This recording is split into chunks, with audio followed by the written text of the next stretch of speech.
ఓం నమ శివాయ. హరహర మహాదేవ శంభో శంకర.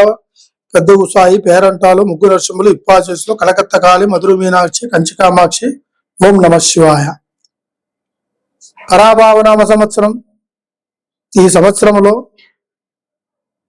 జూలై నెల భగవంతుడు ఇచ్చినంత వరకు ఈ యొక్క సంకల్ప బలంలో ముందుగా తెలుసుకోవాల్సింది కర్కాటక రాశి.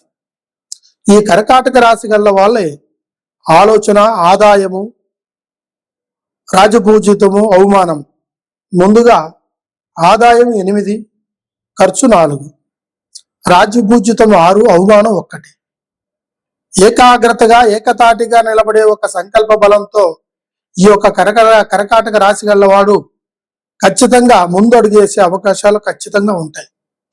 కానీ వీళ్ళు ఎక్కువగా మానసికంగా నలిగిపోతుంటారు ఒక్కొక్కసారి. కారణము సొంత ఆలోచనతో చెప్పుడు మాటల మనసులో పెట్టుకొని దాన్ని మానసికంగా ఏం జరిగిందా నిజం అబద్ధాలు తెలియకుండానే నలిగిపోతుంటారు. అటువంటి పెట్టుకొని వీళ్ళు ఈ రాశి గల్ల వాళ్ళు కొన్ని ఇబ్బందులు పడతానికి కారణం.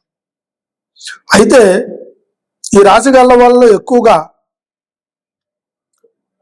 మనం సంపాదించాలి, పైకి రావాలి, ఎదగాలి, ఎదుగు చూపించాలి, నలుగురిలో నిలబడాలి అనే ఒక లక్ష్యంతో 4 దారులు దొరుకుతుంటారు ఈ రాశి గల్ల వారికి.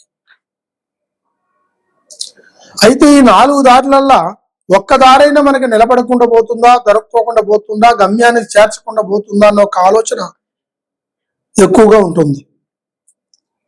అయితే ఈ రాశి గల్ల వాళ్ళకి కాన్ఫిడెన్స్ ఉండొచ్చు, కానీ ఓవర్ కాన్ఫిడెన్స్ మంచిది కాదు. అది ఏ దారిలో పడేస్తుందో తెలియదు.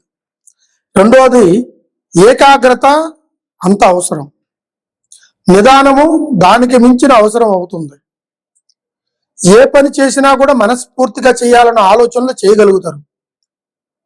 వీళ్ళు ఒక వ్యాపారస్తులైతే ఎంత సంపాదించినా వాళ్ళ ఇంట్లో డబ్బు నిలకట ఉండదు. మనిషి నలిగిపోతుంటాడు, అప్పుల పాలవుతుంటాడు, తెచ్చిన పెట్టుబడి కూడా పెట్టి నష్టపోతూనే ఉంటాడు. కారణము ఆ కుటుంబం పైన, వాడి పైన, ఆ వ్యాపారం పైన ఏదో ఒక సంథింగ్ రాంగ్ జరిగి ఉంటుంది. దాన్ని గమనించాలి. ఇది జాతక రీతిలో వచ్చేది కాదు, ఇది సైట్ నుంచి తగిలే దెబ్బ.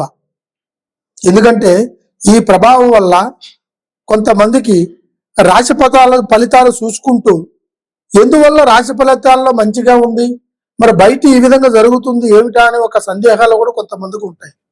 దాన్నే మనం కనిపెట్టాలి. ఆ ప్రాబ్లం అనేది బయట వ్యక్తిత్వంగా వచ్చేవి ఉంటాయి, నరప్రయోగం నుంచి వచ్చేవి ఉంటాయి.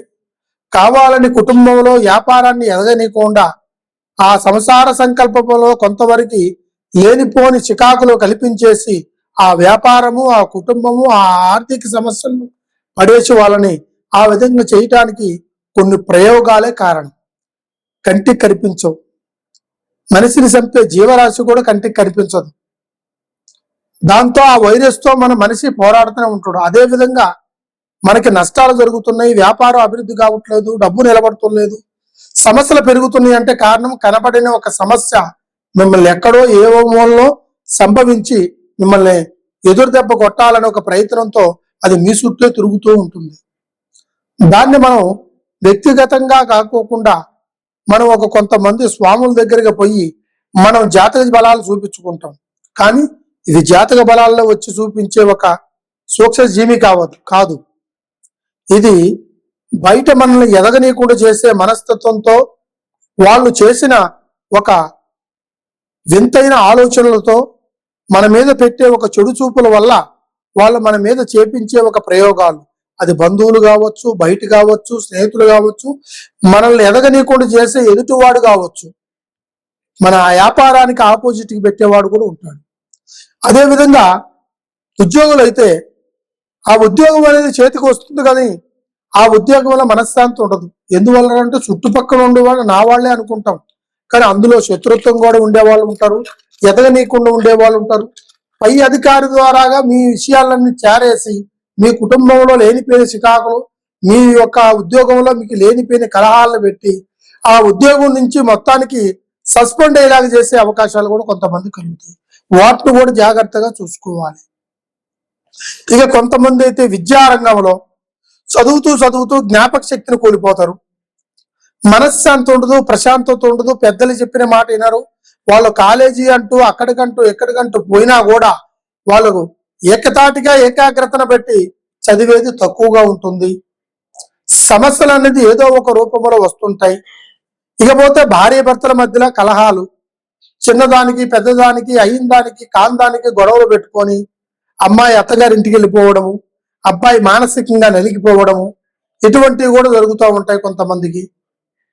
అదేవిధంగా కుటుంబంలో ఈ వ్యాపారాలే కాకుండా బిజినెస్లు కూడా చేసే వాళ్ళు కొంతమంది ఉంటారు. ఆ బిజినెస్ వాళ్ళకు కూడా కొన్ని సమస్యలు, కొన్ని ఆర్థిక సమస్యలు, కొంతవరకు డబ్బు నష్టము, ఎదుగుదల, వ్యాపార అభివృద్ధి. మనిషికి వ్యాపారం అభివృద్ధిలో ఉంటేనే వాడు సంపాదించే రూపాయి కూడా నిలబెట్టుకునేంత సాయశక్తుల ధర్మం ఖచ్చితంగా ధైర్యం కలుగుతుంది. ఆ వ్యాపారం అభివృద్ధిలో లేనప్పుడు ఎంతలా వాడికైనా సరే మానసికంగా నలిగిపోయే అవకాశాలు ఉంటాయి. కంటి నిండా నిద్ర, కడుపు నిండా తిండి, మనస్సు నిండా మనశ్శాంతి ఉంటే మనిషికి ప్రశాంతతగా ఉండలేడు. కొన్ని కష్టాలు ఉంటాయి, కొన్ని బాధలు ఉంటాయి. ఇవన్నీ భరించిన వాడే మానవాళికి రేపు జరగబోయే మనుగడికి సాధించుకొని ఒక్క అడుగు ముందుకేయగలుగుతాడు. పెద్దల మాటను అంగీకరించాలన్న ఒక సంకల్ప బలం అది పూర్వం నుంచి ఉంది.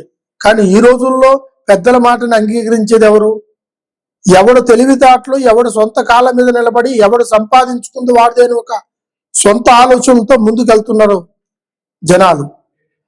దాంట్లో ఎంతమంది మనకి ఐక్యతగా ఉండే వాళ్ళు ఉంటారు, ఎంతమంది మనకి ఆపోజిట్ గా ఉన్న వాళ్ళు ఉంటారు.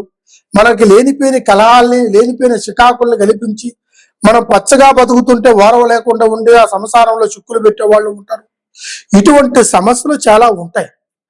అయితే దీంట్లో ఎక్కువగా కుటుంబంలో ఐక్యతా బలంతో కూడుకొని మంచిగా జరుగుతున్న సంసారంలో లేనిపోయిన వాళ్ళు, అది అక్కన వాళ్ళు, బంధుమిత్రులు కావాలని చెప్పి కొన్ని చికాకులు కల్పిస్తుంటారు. వాటిని మీరు అర్థం చేసుకొని ఆ కుటుంబ సమస్యల్లోంచి బయటపడటానికి మార్గాన్ని ఎత్తుక్కోండి. అంతేగాని ఆ సమస్య నాదే అనుకొని పక్కన వాళ్ళ మాటలు నమ్ముకొని సంసారాలలో కుటుంబంలో ఇబ్బందులు పెట్టుకొని ఉద్యోగాలు పోగొట్టుకొని మానసికంగా రోడ్డును పడుతూ ఆరోగ్యాలు చెడగొట్టుకుంటూ ఒకరు ఒకరిని దూరం అయిపోతూ ఐక్యతా బంధాన్ని దూరం చేసుకోవద్దు. అదేవిధంగా సంపాదించిన డబ్బును నిలబెట్టుకోవాలంటే ధనలక్ష్మి అన్ని సమయాల్లో సమయం మనకి ఇవ్వదు. ఇచ్చిన సమయాన్నే మిగలబెట్టుకోవాలి. ధనం జగత్మూలం అన్నాడు. నా ధనం లేనిదే మన ప్రయత్నం జరగదు. మన ఆరోగ్యం బాగుంటేనే మనం దేనికైనా కష్టపడతాం. ఆ ఆరోగ్యం బాగుండాలంటే మనకి ఏ సమయంలో చేయాల్సిన పని ఆ సమయంలో చేసుకుంటూ పోతే మనకి సంపూర్ణమైన ఆరోగ్యం, సంపూర్ణమైన ఆయుష్. అదేవిధంగా మనం ఏ కష్టమైనా ఇష్టంగా చేసినప్పుడే మనలో ఉన్న చెడు ప్రభావాలన్నీ తొలగిపోతూ ఉంటాయి. కష్టమైన పనిని అది ఇష్టంగా చేయకపోగా దీంట్లో ఈ కష్టం వచ్చింది, ఆ కష్టం వచ్చిందని చెప్పుకుంటూ పోతే నువ్వు దేనికి ముందుకెళ్ళలేవు, ఏ పనిని సాధించలేవు. ఇదొక్కటి మీరు గుర్తుపెట్టుకోవాల్సిన విషయం. అదేవిధంగా మనం ఏ పని చేసినా సరే పరిపూర్ణంగా చేయగలుగుతాం కాబట్టి మీరు ఖచ్చితంగా అమ్మవారిని పూజించాలి. పద్మావతో, ఎల్లమ్మ తల్లో, పోషమ్మ తల్లో, కనకదుర్గ, కాళికాదేవి ఇటువంటి అమ్మవారిలో రూపాలు ఎత్తిన అమ్మవారిని ఎవరిని పూజించినా కూడా మనస్ఫూర్తిగా మీకు దైవ బలం అనేది ఉంటుంది. ఈ రాశి గల్ల వాళ్ళు ఈ సంవత్సరంలో ఈ నెలలో 22వ తారీఖు నుంచి మంచి సంకల్ప బలం కూడుకుంటుంది. సర్వే జనా సుఖినో భవంతు. ఓం నమః శివాయ.